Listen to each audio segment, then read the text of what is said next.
So it seemed that it was cool for everyone to be in a relationship but me.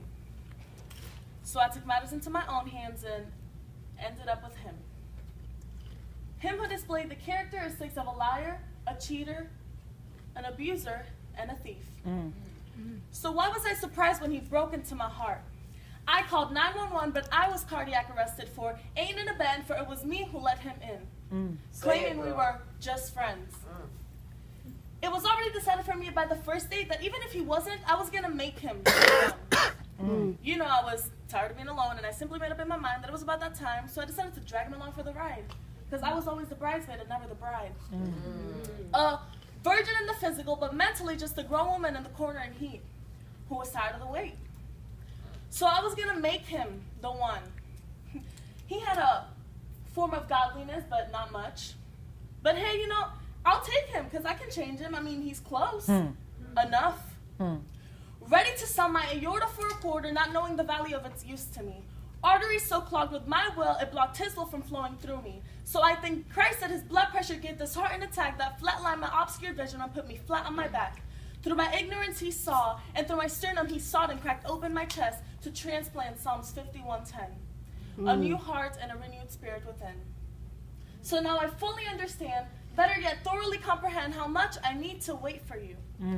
See, the bad part is that I knew he wasn't you from the beginning, because in the beginning was the Word, and he didn't even sound or shine like your son. Wow. Out of the abundance of the heart, the mouth speaks, and all he could whisper was sweet, empty nothings. Jesus. Which meant nothing.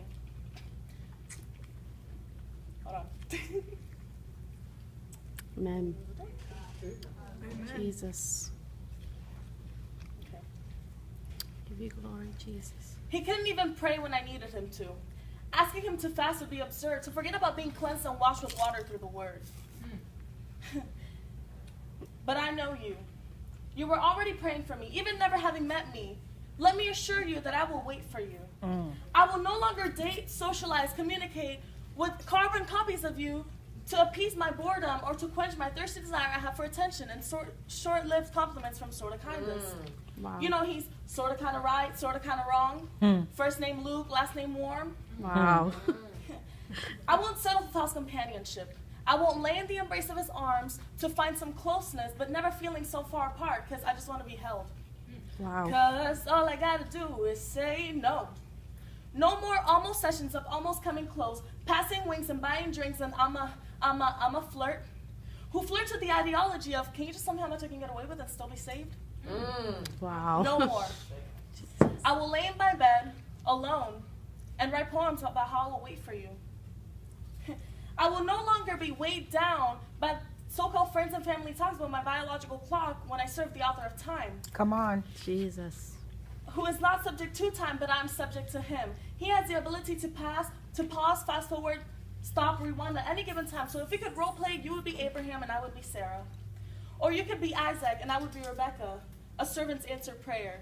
I am bone of your bone, flesh of your flesh, made up of your rib Adam.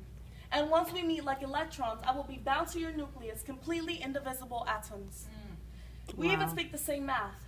1 + 1 + 1 = 3, which really only equals 1 if you add him. Wow. We were all created in his image, but you have the ability to reflect, project, and even detect the sun.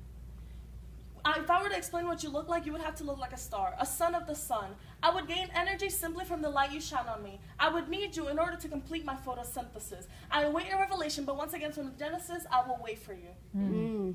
And I will know you, because when you speak, I will be reminded of Solomon's wisdom. Your ability to lead will remind me of Moses. Your faith will remind me of Abraham. Your confidence in God's words will remind me of Daniel.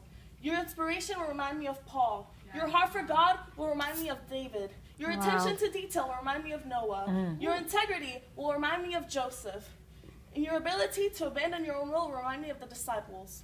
But your ability to love selflessly and unconditionally will remind me of Christ. Wow. But I won't have to identify you by any special Matthews or any special marks, because his word will be tatted all over your heart. Come on. And you will know me and you will find me where the boldness of Esther meets the warm closeness of Ruth, where the hospitality of Lydia is aligned with the submission of Mary, which is engulfed in the tears of a praying Hannah. I will be the one drenched in Proverbs 31, waiting for you. Yeah. Jesus. But to my Father who knew me even before I was birthed into this world, only if you should see fit, I desire your will above mine. So even if you call me to a life of singleness, I will be content with just you. Amen. You are the Jesus. greatest love story ever told, the greatest love ever known. You are forever my judge, and I'm forever your witness. And I pray that I'm always found in a mission about my Father's business. I will always be yours, and I will always wait for you, Lord. More than the watchmen wait for the morning, I will wait. Woo!